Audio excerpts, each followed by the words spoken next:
उत्पत्ति अध्याय 19। सांझ को वे दो दूत सदोम के पास आए और लूत सदोम के फाटक के पास बैठा था। उनको देखकर वह उनसे भेंट करने के लिए उठा और मुंह के बल झुककर दंडवत कर कहा, हे मेरे प्रभु, अपने दास के घर में पधारिए और रात भर विश्राम कीजिए और अपने पाँव धोइए, फिर भोर को उठकर अपने मार्ग पर जाइए। उन्होंने कहा, नहीं, हम चौक ही में रात बिताएंगे। पर उसने उनसे बहुत विनती करके उन्हें मनाया, इसलिए वे उसके साथ चलकर उसके घर में आए और उसने उनके लिए भोजन तैयार किया और बिना खमीर की रोटियां बनाकर उनको खिलाई।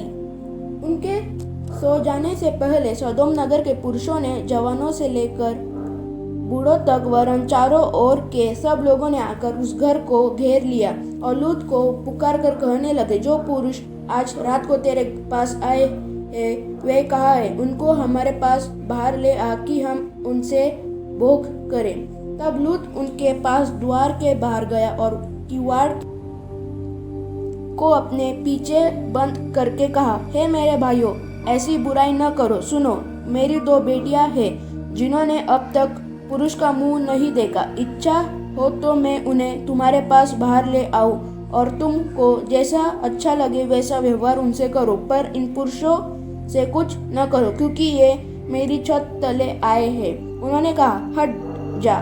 फिर वह कहने लगे, तू एक परदेशी होकर यहाँ रहने के लिए आया, पर अब न्यायी भी बन बैठा है, इसलिए अब हम उनसे भी अधिक तेरे साथ बुराई करेंगे। और वे उस पुरुष लूत को बहुत दबाने लगे और किवाड़ तोड़ने के लिए निकट आए। तब उन अतिथियों ने हाथ बढ़ाकर लूत को अपने पास घर में खींच लिया और किवाड़ को बंद कर दिया। और उन्होंने क्या छोटे क्या बड़े सब पुरुषों को जो घर के द्वार पर थे अंधा कर दिया। अतः वे द्वार को टटोलते टटोलते थक गए। फिर उन अतिथियों ने लूत से पूछा, यहाँ तेरा और कौन कौन है? दामाद, बेटे बेटियां और नगर में तेरा जो कोई हो, उन सबों को लेकर इस स्थान से निकल जा, क्योंकि हम यह स्थान नष्ट करने पर है, इसलिए कि इसकी चिल्लाहट यहोवा के सम्मुख बढ़ गई है और यहोवा ने हमें इसका सत्यानाश करने के लिए भेजा है। तब लूत ने निकलकर अपने दामादों को, जिनके साथ उसकी बेटियों की सगाई हो गई थी, समझा के कहा, उठो, इस स्थान से निकल चलो, क्योंकि यहोवा इस नगर को नष्ट करने पर है। पर वह अपने दामादों की दृष्टि में टट्टा करने वाला जान पड़ा। जब पो फटने लगी, तब दूतों ने लूत से जल्दी करने को कहा और बोले, उठ, अपनी पत्नी और दोनों बेटियों को जो यहाँ है ले जा, नहीं तो तू भी इस नगर के अधर्म में भस्म हो जाएगा। पर वह विलंब करता रहा। इस पर उन पुरुषों ने उसको और उसकी पत्नी और दोनों बेटियों के हाथ पकड़े, क्योंकि यहोवा की दया उस पर थी, और उनको निकालकर नगर के बाहर कर दिया। और ऐसा हुआ कि जब उन्होंने उनको बाहर निकाला, तब कहा, अपना प्राण लेकर भाग जा, पीछे की ओर न ताकना और तराई भर में न ठहरना। उस पहाड़ पर भाग जाना, नहीं तो तू भी भस्म हो जाएगा। लूत ने उनसे कहा, हे प्रभु, ऐसा न कर। देख, तेरे दास पर तेरी अनुग्रह की दृष्टि हुई है और तूने इस में बड़ी कृपा दिखाई कि मेरे प्राण को बचाया है। पर मैं पहाड़ पर भाग नहीं सकता, कहीं ऐसा न हो कि कोई विपत्ति मुझ पर आ पड़े और मैं मर जाऊं। देख, वह नगर ऐसा निकट है कि मैं वहां भाग सकता हूँ, और वह छोटा भी है, मुझे वहां भाग सकता हूँ और वह छोटा भी है, मुझे वही भाग जाने दे। क्या वह नगर छोटा नहीं है और मेरा प्राण बच जाएगा? उसने उससे कहा, देख, मैंने इस विषय में भी तेरी विनती स्वीकार की है कि जिस नगर की चर्चा तूने की है उसको मैं नष्ट न करूँगा। फुर्ती से वहां भाग जा, क्योंकि जब तक तू वहां न पहुँचेगा तब तक मैं कुछ न कर सकूँगा। इसी कारण उस नगर का नाम सोअर पड़ा। लूत के सोअर के निकट पहुंचते ही सूर्य पृथ्वी पर उदय हुआ।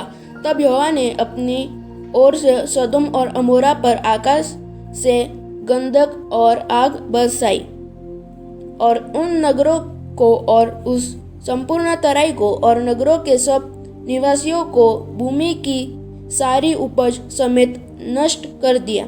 लूत की पत्नी ने जो उसके पीछे थी दृष्टि फेर के पीछे की ओर देखा और वह नमक का खंभा बन गई।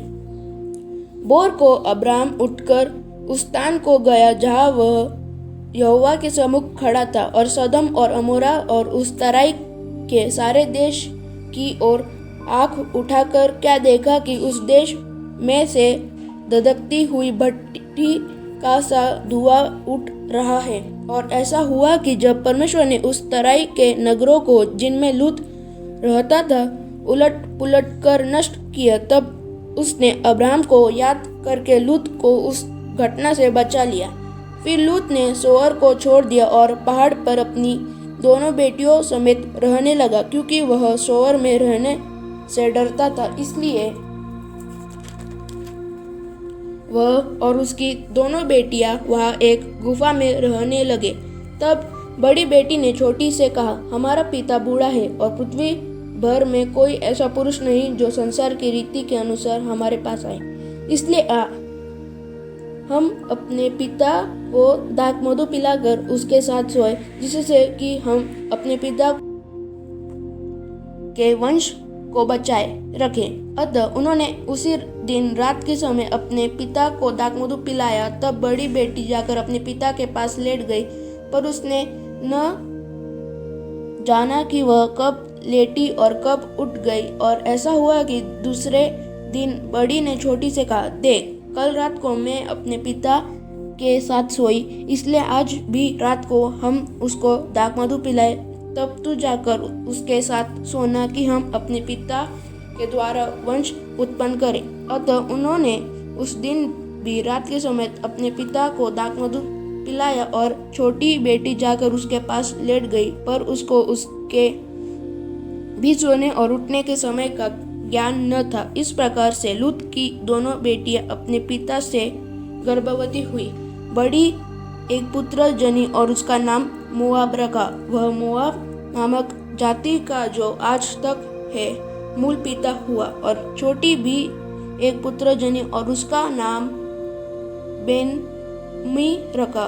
वह अम्मोनी वंशियों का जो आज तक है मूल पिता हुआ। आमीन।